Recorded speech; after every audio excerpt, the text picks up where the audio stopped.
Hello and welcome. Today we are going to have an interview with Diane Phelps of the Fidget Circle, an organization creating fidget blankets for those with disabilities in the Akron area. So my first question for you, Diane, is how did the Fidget Circle come to be?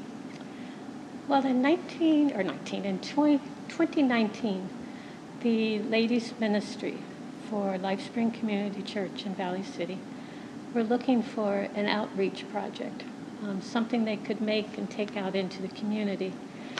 And we found fidget quilts.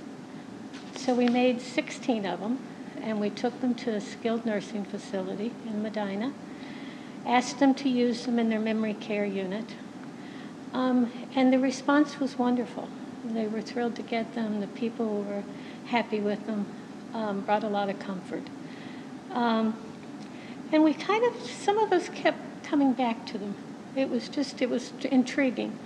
What could we do with them? Where could we use them? We were seeing them for sale for lots of money. And it just kept coming back over and over again. We kind of say it was a God thing. That was when the Fidget Circle was born. And here we are. Oh, that's an awesome story. What would you say the impact your organization has had on those with disabilities? I think the impact with the fidget quilts, again, one of the things we have learned is that they can be used in so many different conditions, so many different situations. They're commonly thought of with dementia and Alzheimer's, but they can be used with children with autism, developmental disabilities. They can be used with the blind. They can be used with infants who have developmental delay. So you can really impact a lot of different people, a lot of different ages, over a lot of different lines. We've made them for individuals, we've made them for organizations, we've made them for schools, emergency rooms. They can just be used everywhere. As far as the impact on the individual, I'd say that there are a number of things that fidget quilts do. The first, again, one that's most commonly thought of, is they're a distraction. When someone is nervous or scared or angry, being able to give them that quilt takes their focus off of whatever it was they were scared about or angry about, gives them something else to do.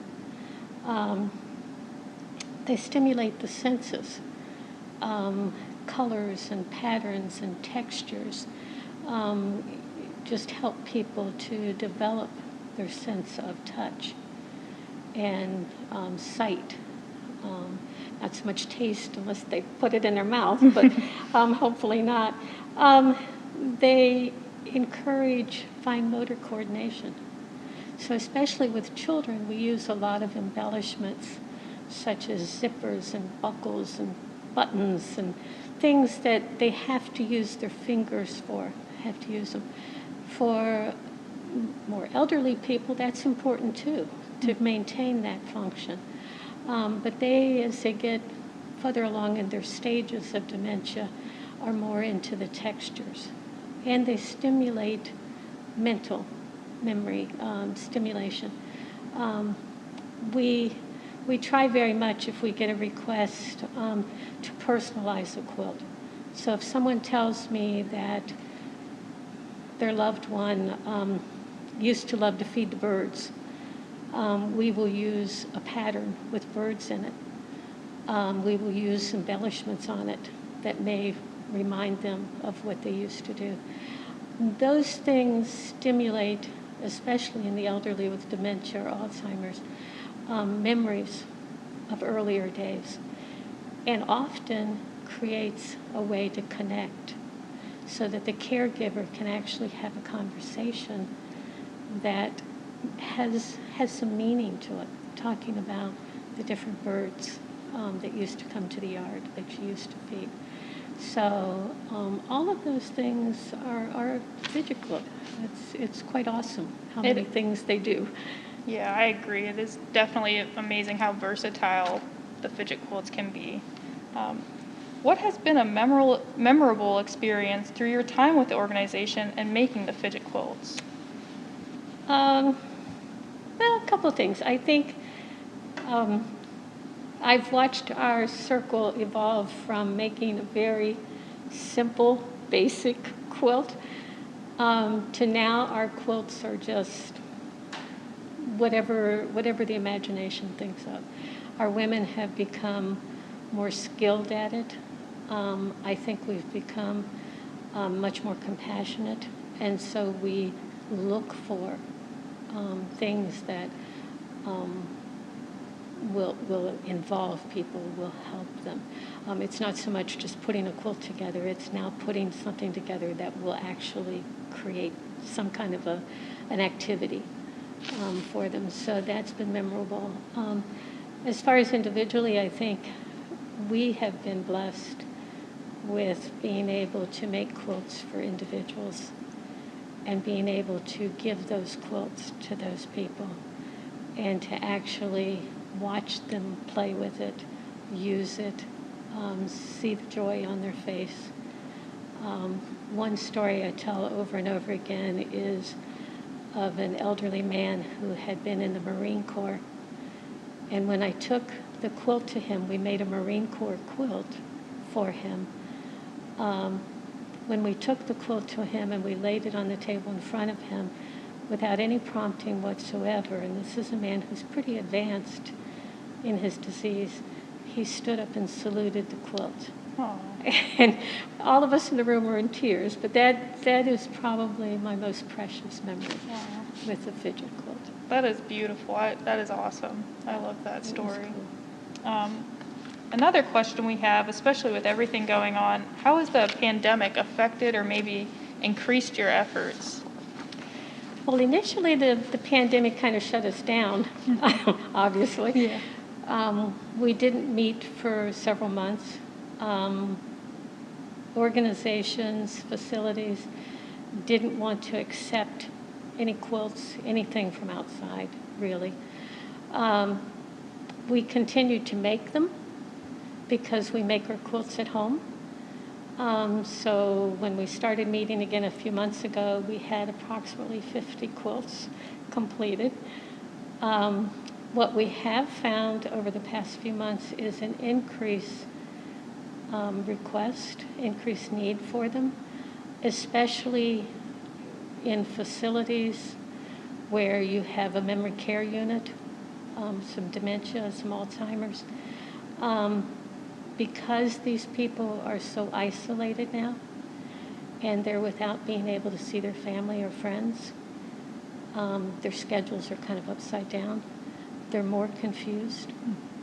And so facilities are begging for the quilts to help comfort them and to also help with stimulation. So we're pretty busy. That's awesome. Well, how can others get involved, especially with this increased need that you're talking about? Well, the Fidget Circle itself is open to anyone. It's even though we meet in the church, we meet on the second Wednesday of every month.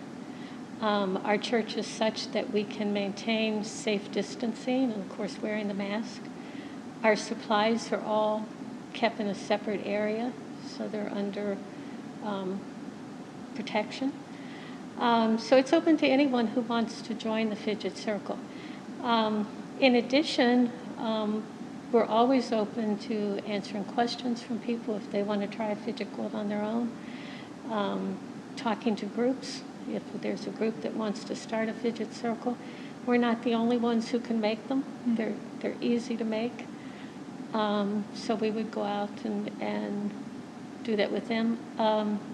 We do have a website, which is fidgetquilts.lifescc.net, where people can go, see what we're doing. They can contact me through that site. And then, of course, just roving the internet. There's lots of sites out there about making fidget quilts and how to do it. Yeah, definitely. So do you have any other insights or suggestions for those interested in making fidget blankets? Yeah, from experience, I guess is what we've worked. We We make our fidget blankets to be a lap-size quilt. You'll see different sizes on the internet. We like for them to cover the lap and go down a couple of inches. You don't want them too small because they won't stay on the lap. You don't want them too long because they'll get caught up in their wheelchair. But you do want it to lay over the lap. We use flannel or fleece on the back of it to help it to adhere to the lap. We don't do a weighted blanket. There are some out there and some people do it. We don't for a couple reasons. One is cost, because we try to do as many as we can. Weights are not something that get donated, so that would be a cost to us. Secondly, it makes the blanket heavier, and there are times when people will throw them, and you don't want somebody to be hurt by it. So we don't do the weighted. But the material needs to be something that can be washed. Always, every fidget blanket that's made should be something that could be washed. We recommend cold water, gentle cycle. Absolutely never put it in a dryer. A lot of times people will put it in a pillowcase actually to even wash it. So we do things like that. What else? We do embellishments. And as far as suggestions for embellishments for people, and again, we have grown with this. The sky is the limit.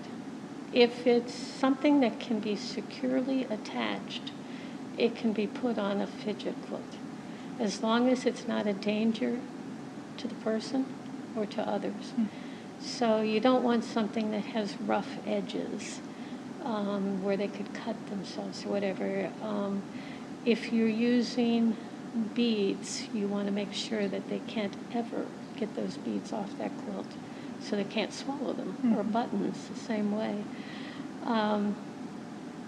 But there's all kinds of embellishments that you can use. We use a zipper on almost every quilt, again, because that's something that's pretty common. It can be used by adults or children. Pockets are wonderful. Blue jean pockets are fantastic. Large, colorful buttons, small animals, plush animals. And when we do animals, we use either a large snap to connect it, or Velcro, so that it can be taken off, again, for coordination, but also for washing for there. I would just say I guess my suggestion was just to experiment with it, let your imagination go. Think about what you would want if it were your mother or your aunt or your grandmother. What is it that would remind them of better times? What could you put on there that would bring them joy? And that would give them something to do, decrease their anxiety. Those are awesome suggestions, and I want to thank you for coming out and doing this interview with us today. We really appreciate it. And also, please check out the Akron Library blog to learn how to make a fidget blanket from home or by using the sewing machine in the tech zone at the Akron Main Library. So thank you again, Diane. Thank you.